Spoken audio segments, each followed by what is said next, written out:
Very good morning बच्चों। पिछली class में हमने ऑस्मो रेगुलेशन की क्रियाविधि देखी। आज हम इसी ऑस्मो रेगुलेशन वाले चैप्टर का अगला भाग देखेंगे।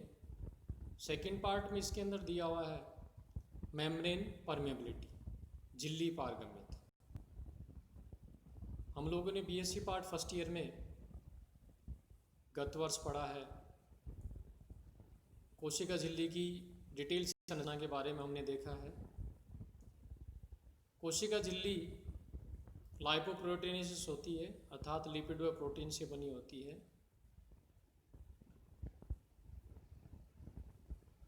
प्लाज्मा झिल्ली अंतराकोशिकीय द्रव्य तथा बाह्य कोशिकीय द्रव्य के मध्य एक अंतर स्थापित करती है।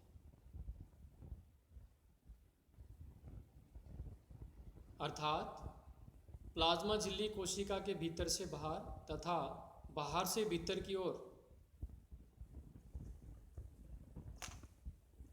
आने वाले पदार्थों के प्रवाह का नियमन करती है। झिल्ली से होकर जल तथा विलयों के अणु का निरंतर आदान प्रदान होता रहता है। कोशिका झिल्ली चयनात्मक पारगम्य होती है। कुछ जीवों में कोशिका झिल्ली अर्ध पारगम्य होती है।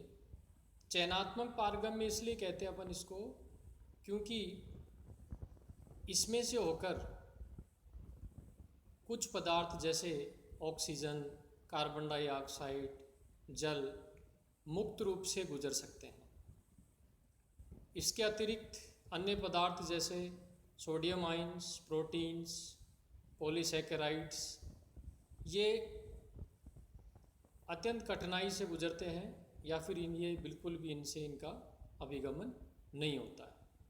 अर्थात प्लाज्मा झिल्ली में सूक्ष्म छिद्र पाए जाते हैं, अतः अधिक अणुभार वाले पदार्थ इसमें से अभिगमित नहीं हो पाते। कम अणुभार वाले पदार्थ प्लाज्मा झिल्ली से मुक्त रूप से सरलतापूर्वक अभिगमित हो जाते हैं।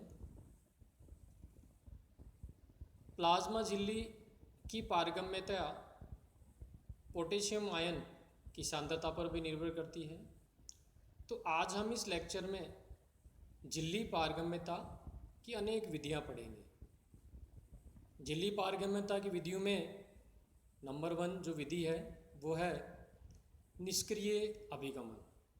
दूसरी जो विधि है वो है इसमें विकल्प या माध्य अभिगमन। तो तीसरी जो महत्वपूर्ण विधि है वो है इसमें सक्रिय परिवहन। इन तीनों को डिटेल स्टडी करने से पहले हमको ये मालूम होना चाहिए कि परासरण क्या है, विसरण क्या है। परासरण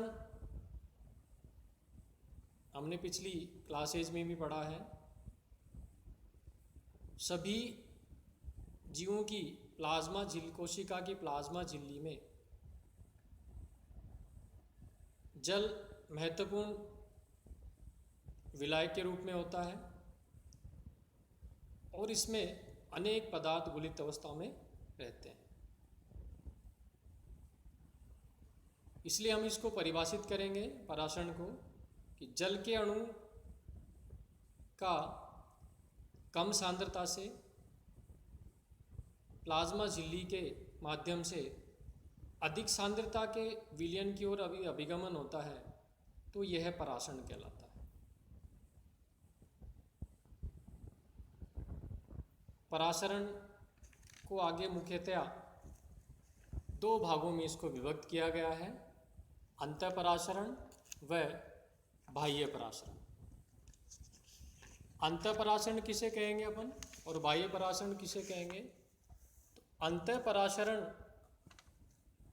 जल के अणु का बाहरी माध्यम से कोशिका में प्रवेश करना अंतःपरासरण कहलाता है।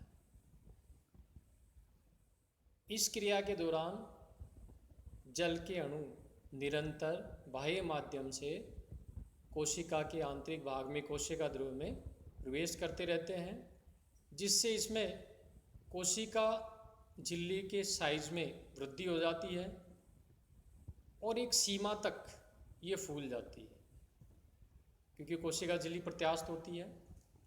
लेकिन और भी अधिक मात्रा में यदि जल की प्रवेश निरंतर होता रहता है तो कोशिका झिल्ली फट जाती है। एग्जाम्पल आप दे सकते हैं इसमें, यदि जल में आरबीसीज को रख दिया जाए तो ये भ्रष्ट हो जाती है। उसका रीज़न ये है कि आरबीसीज के आंतरिक भाग में लवणों की सांद्रता अधिक होती है और बाह्य माध्यम में लवणों की सांद्रता कम होती है, तो इनमें निरंतर जल अवशोषित होता रहता है, इसलिए ये भ्रष्ट हो जाती है, फट जाती है। बाह्य परासरण किसे कहेंगे? जल के अणु का कोशिका झिल्ली से होकर बाहर निकलने की क्रिया ही बाह्य परासरण कहलाती है। अर्थात इस क्रिया हेतु बाहरी माध्यम में जल की सांद्रता कोशिका में उपस्थित कोशिका द्रव्य से अधिक होनी आवश्यक है। इसमें भी आप आरबीसीज का एग्जाम्पल दे सकते हैं। आरबीसीज को यदि नमक के घोल में रख दिया जाए तो आरबीसी सिकुड़ जाती है। उसका कारण यह है, परासरण के सिद्धांत के अनुसार आरबीसीज के आंतरिक भाग से जल का निष्कासन निरंतर बाहर की ओर होता रहता है, इसलिए जल की कमी होने की वजह से ये आरबीसी सिकुड़ जाती है। 3 तरह के विलयन के बारे में ऑस्मो रेगुलेशन के चैप्टर के प्रारंभ में हमने पढ़ा, सम परासारी विलयन, अल्प परासारी विलयन और अति परासारी विलयन। इनमें भी अपन किसी कोशिका को यदि रख देते हैं तो आइसोटोनिक सॉल्यूशन के अंदर किसी तरह का कोई परिवर्तन नहीं होगा, कोशिका अनचेंज होगी। यदि हाइपोटोनिक सॉल्यूशन में रख दिया जाए तो कोशिका में जल आंतरिक भाग में निरंतर प्रवेश करता जाएगा कोशिका द्रव्य में, जिससे कोशिका झिल्ली भ्रष्ट हो जाती है। आरबीसी का एग्जाम्पल दिया भी अपन ने।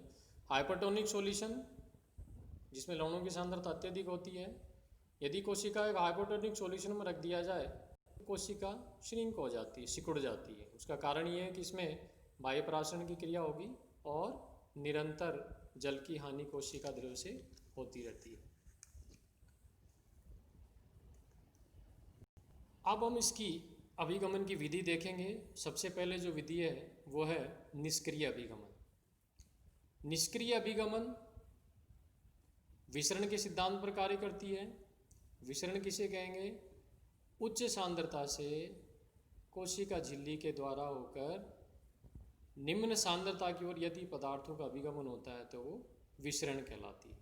अर्थात निष्क्रिय परिवहन की क्रिया विसरण के सिद्धांत पर कार्य करती है और इसमें ऊर्जा की आवश्यकता नहीं होती है, एनर्जी रिक्वायर्ड नहीं होती, इसलिए इसको हम निष्क्रिय परिवहन का नाम देते हैं।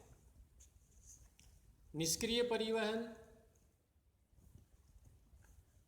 के द्वारा प्लाज्मा झिल्ली से होकर वाटर, कार्बन डाइऑक्साइड, ऑक्सीजन, शर्कराएं, एमिनो एसिड्स इत्यादि उच्च सांद्रता से कम सांद्रता की ओर विसरित होते रहते हैं।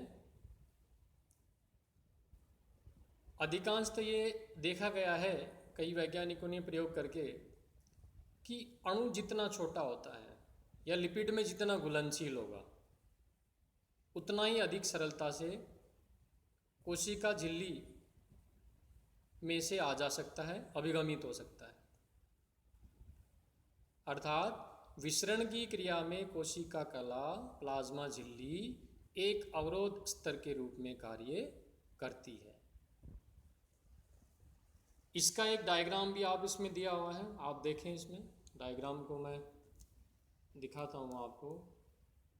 ये पैसिव ट्रांसपोर्ट हम देख रहे हैं। इसमें आप देखें ये ट्रांसपोर्टेड मॉलिक्यूल्स हैं। ये प्लाज्मा झिल्ली का एक पार्ट है छोटा सा जो ले रखा हमने। ये बीच में बाइलेयर लिपिड्स हैं तीन तरह से इसमें पैसिव ट्रांसपोर्ट के द्वारा अभिगमन की क्रिया हो सकती है। नंबर 1, सिंपल डिफ्यूजन के द्वारा। सिंपल डिफ्यूजन कैसे होगा? बाइलरी लिपिड्स के बीच में से ट्रांसपोर्टेड जो मॉलिक्यूल है वो इसमें से बाह्य भाग से कोशिका के आंतरिक द्रव में या कोशिका द्रव में प्रवेश कर लेता है। दूसरा आप देख रहे हैं चैनल प्रोटीन्स हैं, ये प्रोटीन के बने होते हैं। इस चैनल प्रोटीन या नाल भी कह सकते हैं आप इसको, चैनल प्रोटीन्स के बने हुए बैरियर के द्वारा भी ये बीच में से ये इजीली चैनल मेडिएटेड डिफ्यूजन के द्वारा ट्रांसपोर्टेड मॉलिक्यूल्स कोशिका के बाहर से कोशिका द्रव में आ सकते हैं। तीसरा जो इसमें विधि है वो है कैरियर मेडिएटेड डिफ्यूजन। ये भी कैरियर प्रोटीन्स होते हैं और इसमें जो भी ट्रांसपोर्टेड मॉलिक्यूल होता है वो घूर्णन करके जल के साथ में आंतरिक भाग में कोशिका द्रव में पहुंचाया जा सकता है।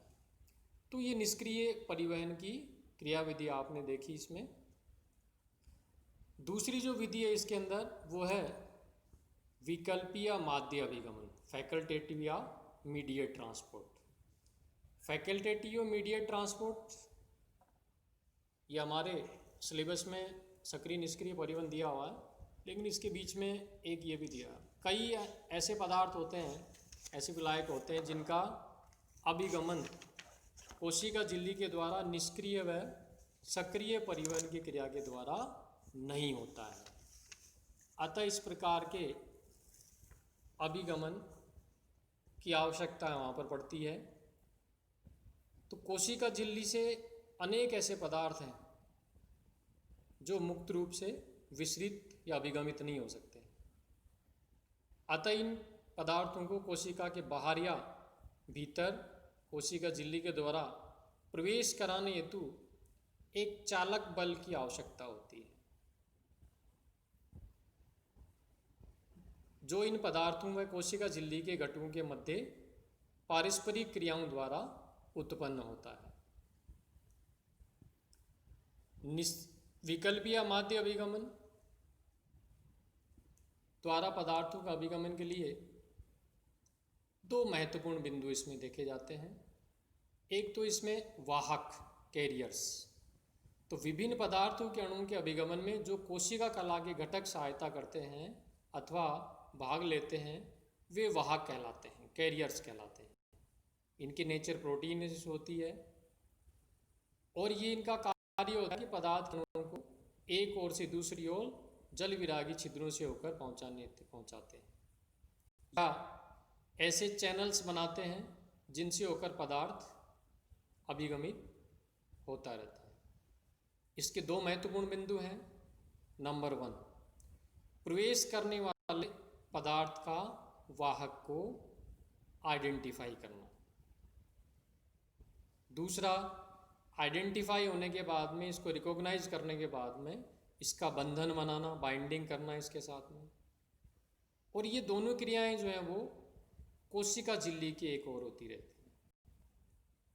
दूसरा जो महत्वपूर्ण क्रिया होगी इसमें वो होगी बंधन बनने के बाद में वाहक व पदार्थों का कोशिका झिल्ली के दूसरी ओर पहुंचने पर इन दोनों का अलग अलग होना, कैरियर का और इसके साथ में जो भी बाहर से बाइंड किया पदार्थ उन दोनों का वाहक का अलग अलग होना। अलग अलग होना इसलिए आवश्यक है क्योंकि वो पूर्व की स्थिति की कोशिका में बनाना, ताकि वह क्रिया निरंतर आगे जारी होती रहे और अधिक से अधिक जो है वो पदार्थों का अभिगमन कोशिका झिल्ली के द्वारा निरंतर होता रहे। इसका उदाहरण हमने एंटीबायोटिक्स में लिया है।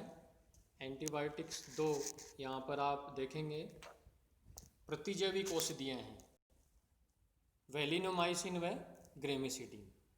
वैलिनोमाइसिन में जो देख रहे हैं अपन ये मॉलिक्यूलर मेथड अपन देखेंगे, अर्थात कोशिका झिल्ली के द्वारा किस तरह से मॉलिक्यूल्स का ट्रांसपोर्ट होता है। मॉलिक्यूलर मेथड में आप इस डायग्राम में देखें, वैलिनोमाइसिन में आउटसाइड जो मॉलिक्यूल्स हैं वो अंदर की तरफ आ रहे हैं कोशिका झिल्ली के, ये कोशिका झिल्ली का एक पार्ट है। दूसरा आप देख रहे हैं इसी में सबस्ट्रेट एस सबस्ट्रेट है, ठीक है। सबस्ट्रेट आएगा बाहर से, कोई भी मॉलिक्यूल है वो बाहर से इसके साथ जुड़ गया। ये बीच में प्रोटीन कैरियर्स हैं जो दिख रहा है आपको। प्रोटीन कैरियर फिर नीचे आगे ले जाएगा इसको कोशिका झिल्ली में इसके द्वारा, और ये आगे जा कर के इसको इसके आंतरिक भाग में छोड़ देता है। और पुनः आप देखेंगे तीसरी लास्ट स्टेज में ये वापस उसी स्थिति में आ जाती है। तो ये क्रिया जो होती है वो एक चक्रिक रूप से, साइक्लिक रूप से चलती रहती है। तो ये क्या कहलाते हैं? कैरियर ट्रांसपोर्टेंट कॉम्प्लेक्स कहलाते हैं, जिसके साथ में मॉलिक्यूल जुड़ा रहता है। दूसरा आप एग्जाम्पल इसमें ले सकते हैं एंटीबायोटिक प्रतिजैविक औषधि ग्रेमिसिडीन। ये अपन आयनिक में तो देखेंगे, इसमें चैनल्स का फॉर्मेशन होता है। कोशिका झिल्ली में नाली होती जिनके द्वारा जल मुक्त रूप से निकलता रहता है। तो इसमें भी क्या होगा, ये जो चैनल्स हैं ये कैरियर ट्रांसपोर्टेंट कॉम्प्लेक्स होते हैं। आउटसाइड जो मॉलिक्यूल है वो प्लाज्मा झिल्ली की एक ओर आएगा, इसके बाद में इसमें रोटेटिंग मूवमेंट्स होती हैं कैरियर मॉलिक्यूल्स की, अर्थात ये घूर्णन करता हुआ जल के साथ में आगे बढ़ता चला जाएगा और लास्ट में आप देखेंगे ये आंतरिक भाग में कोशिका द्रव में चला जाता है। फिर वापस वही पुनः स्थिति आ जाएगी, कोशिका अपनी पूरी स्थिति में आ जाती है, जिससे कि अधिक से अधिक इस प्रकार के मॉलिक्यूल्स का ट्रांसपोर्ट कोशिका झिल्ली के द्वारा एक ओर से दूसरी ओर किया जा सके। तो ये दो प्रकार के कोशिका झिल्ली पारगम्यता की विधियां देखी हमने, निष्क्रिय परिवहन व सक्रिय परिवहन।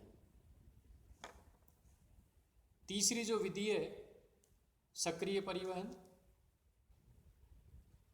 वो हम अगले वीडियो लेक्चर में देखेंगे बच्चों।